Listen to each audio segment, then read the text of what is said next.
Let's get on to a couple of serious things. Well, not serious, but there's been quite a lot of talk about it in the community, especially the Transformers, regarding YouTube quote-unquote reviewers, and a lot of bashing going on the boards at TFW regarding some of the what would I call them, reviewers.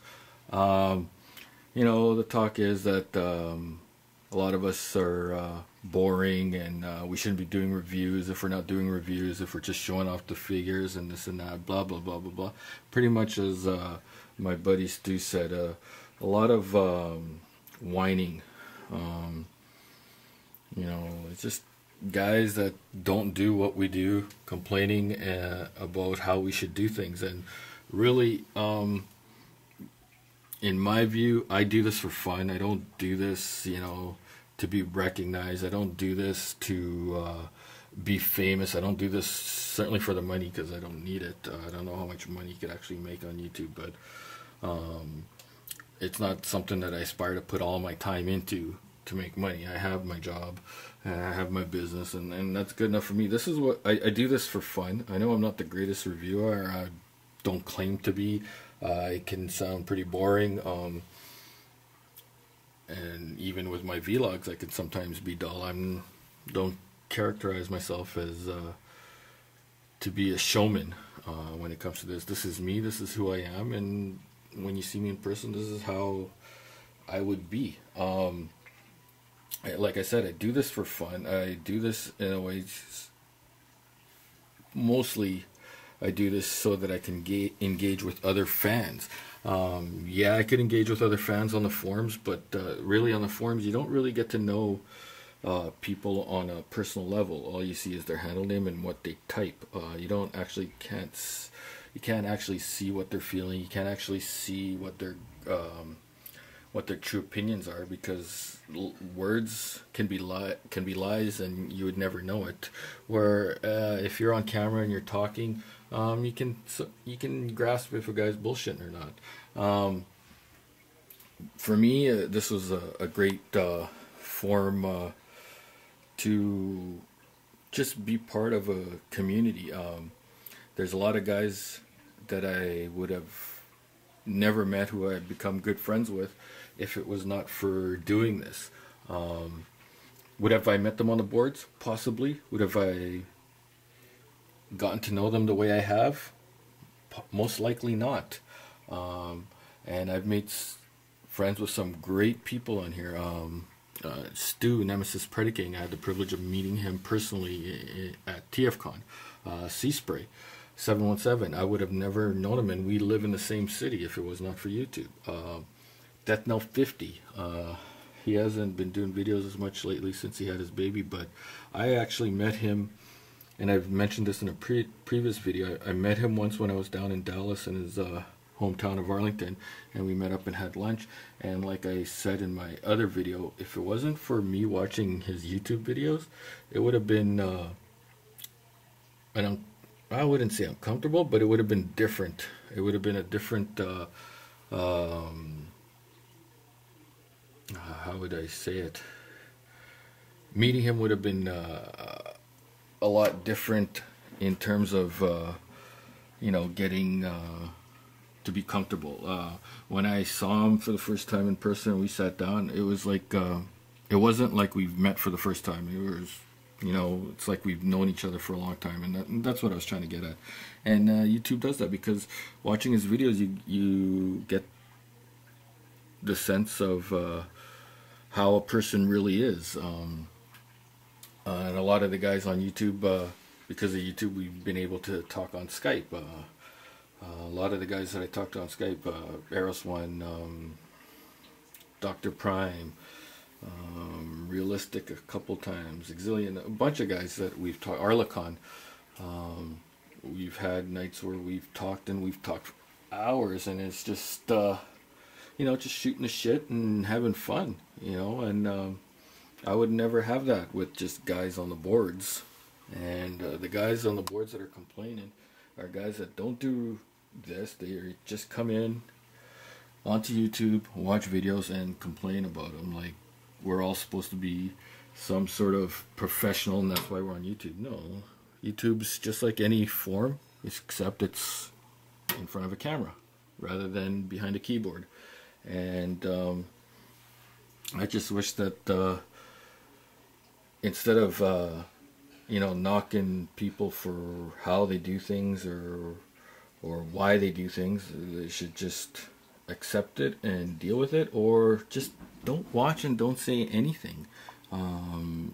Because I read like the whole thread on TFW, and there's some guys that are saying that you know, people do this for fame. Well, some guys do, some guys don't, but posting something like that, are you not bringing attention to yourself as well? So it goes both ways.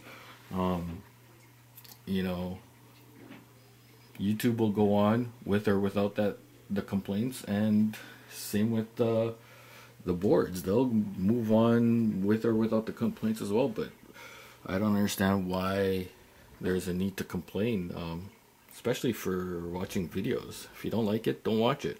I know myself personally, I watch videos regardless. It could be 6, 7 different videos of the same figure, and I'll watch them all. Not because of the figure itself, but because I like the different styles. Vangelist has his style, Pia does his style, Eros 1 does his style, Z-Spray does his style, everyone, Arlecon does his style. Everybody has their own style, and each style showcases the figure differently. And I watch videos more so for the person doing the video than I am of the actual figure. So if you're just in it YouTube to watch videos of reviews and you want them to be top notch, then subscribe to the guys that you feel are top notch and leave the other guys alone. It's pretty simple. You know, taking the time out of your day to rant about, you know, weak videos is kind of childish to me. You know, these are coming from the same guys that sit on the boards. You know, they complain about how we YouTubers show off our collection because, you know, it's a way to self-glorify ourselves. No, it's just we like to share our interests with our subscribers. To me, it's not a big deal. It's no different than a guy on the board, whether it be TFW, Cybertron, or whatever, posting on the haul thread, like, look what I bought. Here's a picture of what I bought. It's no different. So, but anyways, enough rambling about that. To me, it's child's play, and I'm not gonna dwell on it too much. I think I already dwelled on it too much as it is. But on another note, my Transformer fans, I've been getting a few PMs in the last little while. Not so much complaining, but concerns regarding my interest in Transformers, if they had wavered, and if I'm leaving the Transformer community, or if I'm not collecting anymore, if I want to sell my stuff to them. The answer is no, no, no, and no. I'm still part of the Transformer community. It's still my favorite toy line of all time, my favorite cartoon of all time, my favorite comic read of all time. It has not changed. I've just been showcasing a lot more of this lately in terms of my vlogs and hauls, because I haven't done it at all. I've really focused a lot on Transformers, and not till recently have you guys even known that I collected other things like Star Wars for the longest time, or UFC figures. I've collected DC Universe Classics from the get-go, and I just started back collecting Marvel Legends, and I have been collecting Marvel Universe from the start as well. So it's not like it's something new or that I'm leaving this. I'll always have this. I'll always collect Transformers. That'll never stop. I'm just showcasing my other interests now as well. Specifically this kind of stuff, the ACBA that Book Nice 10 started. I really appreciate the the time and energy it takes to make great displays, and you can do that with articulated figures. Transformers, it's another story. Although Transformers have come a long way in terms of articulation, it's really hard to do comic book art with them. They're bulky. You can't, it's very difficult. And as far as G1 stuff, even more difficult. But I will, and the fact that they're a lot larger and they take up a lot more room, and but I will try when I have my new place to do some articulated comic book art with Transformers. But for now, I really want to practice my craft with these. I find it to be a little easier, and in time I will get to the Transformers. And have no fear, guys, I'm not not leaving Transformers anytime soon. I've just how would I put it? Just showcasing my other interest as well. It hasn't always been just Transformers, as it might have appeared, and I apologize for that, but my interests have always been with a lot of things. Star Wars in particular, DC, well, comic book heroes in general. UFC is a big interest of mine. NFL is a big interest of mine that just recently people realized during the football season when I was doing my picks. But yeah, I'm a person of a lot of interest, and I'm just now starting to share them. But enough of my rambling. I'll talk to you guys soon.